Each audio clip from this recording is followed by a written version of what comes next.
Hello everyone. तो आज के इस वीडियो में हम देखने वाले हैं पॉलिटिकल साइंस के कुछ इम्पॉर्टेंट क्वेश्चंस। तो चलो स्टार्ट करते हैं। पहला क्वेश्चन 4 मार्क के लिए है और इसमें आपसे पूछा है कि जनता पार्टी ने 1977 के इलेक्शंस को एक रेफरेंडम कैसे बना दिया।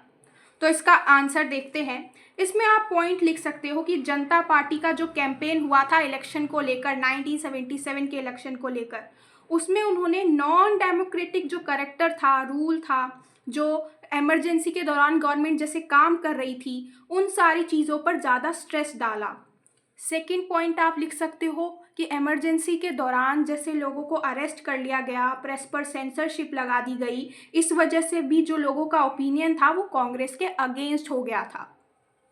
तीसरा इंपॉर्टेंट पॉइंट है कि जयप्रकाश नारायण जो थे वही पार्टी को लीड कर रहे थे एक तरीके से, और वो क्या थे, एक सिंबल बन गए थे रेस्टोरेशन ऑफ डेमोक्रेसी का।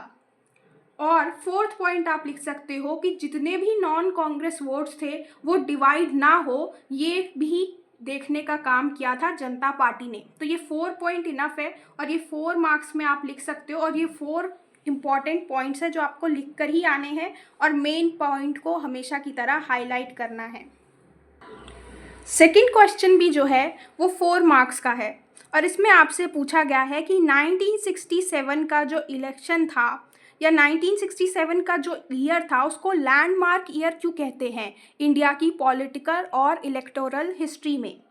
तो आप लिखोगे कि इस कारणों की वजह से 1967 को एक लैंडमार्क ईयर कहते हैं। फिर आप पॉइंट्स बताओगे। सबसे पहला पॉइंट आप लिखोगे कि 1967 में क्या हुआ था, 4th जनरल इलेक्शन हुए थे और इस इलेक्शन बहुत ही खास था। ये इलेक्शन क्यों? क्योंकि ये पहला ऐसा इलेक्शन था जिसमें कांग्रेस बिना नेहरू जी के लड़ने वाली थी। और दूसरा इंपॉर्टेंट पॉइंट क्या था कि जितनी भी नॉन कांग्रेस पार्टीज थी वो साथ में आ गई थी और साथ में मिलकर वो ये इलेक्शन लड़ रही थी कांग्रेस को सत्ता से हटाने के लिए। उन्होंने संयुक्त विधायक दल जो है वो फॉर्म किया था।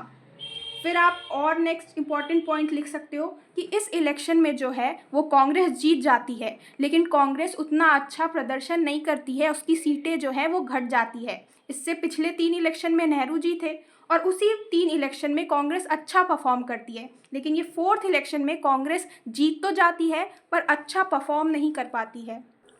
इसके बाद आप बताओगे कि इसी इलेक्शन में जो है कांग्रेस बहुत सारे स्टेट्स में भी हार जाती है। कांग्रेस के बहुत बड़े बड़े लीडर्स जिनका नाम आपकी बुक में दिया है, आप उनका नाम भी मेंशन कर सकते हो कि वो भी अपनी सीट से जो है हार जाते हैं। तो इस तरीके से कांग्रेस जो है उसकी परफॉर्मेंस अच्छी नहीं रहती है। तीसरा इंपॉर्टेंट पॉइंट आप लिख सकते हो कि बहुत सारे जो कांग्रेस के लीडर्स थे वो पार्टी को छोड़कर दूसरी पार्टी को ज्वाइन करने लगे थे। लोकल पॉलिटिक्स उस टाइम पे ज़्यादा होने लगा था और तमिलनाडु एक ऐसा स्टेट बना था जहाँ पे कोई नॉन कांग्रेस पार्टी जो है वो सत्ता में आई थी और उसने जो है इलेक्शन जीता था, अपनी सत्ता में आ गई थी। वहाँ पर कांग्रेस नहीं जीती थी। ऐसे ही आप और स्टेट्स के नाम भी बता सकते हो जहाँ पर कांग्रेस नहीं जीती। और एक और इम्पॉर्टेंट पॉइंट लिख सकते हो कि इस टाइम पर डिफेक्शन और कॉलिशन बहुत ही इम्पॉर्टेंट एलिमेंट बन गए थे हमारे इलेक्टोरल और पॉलिटिकल हिस्ट्री के। तो ये आप बहुत इम्पॉर्टेंट पॉइंट है जो लिख सकते हो। नेक्स्ट क्वेश्चन है एमनेस्टी इंटरनेशनल पर कि ये क्या है और इसके फंक्शन क्या है।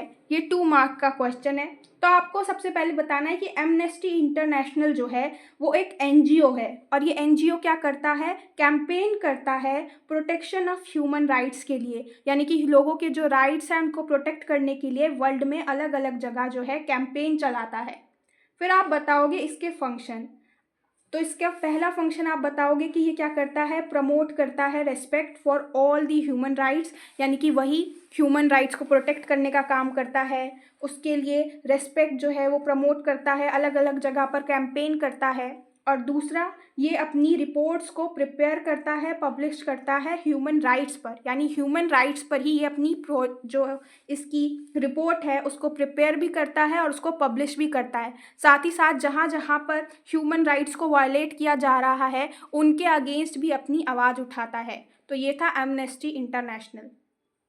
यहाँ पर भी आपको इम्पॉर्टेंट पॉइंट्स को हाईलाइट करना है। तो आज की वीडियो के लिए इतना ही। नेक्स्ट वीडियो में मिलेंगे और कुछ इम्पॉर्टेंट पॉइंट्स के साथ। तब तक के लिए बाय बाय।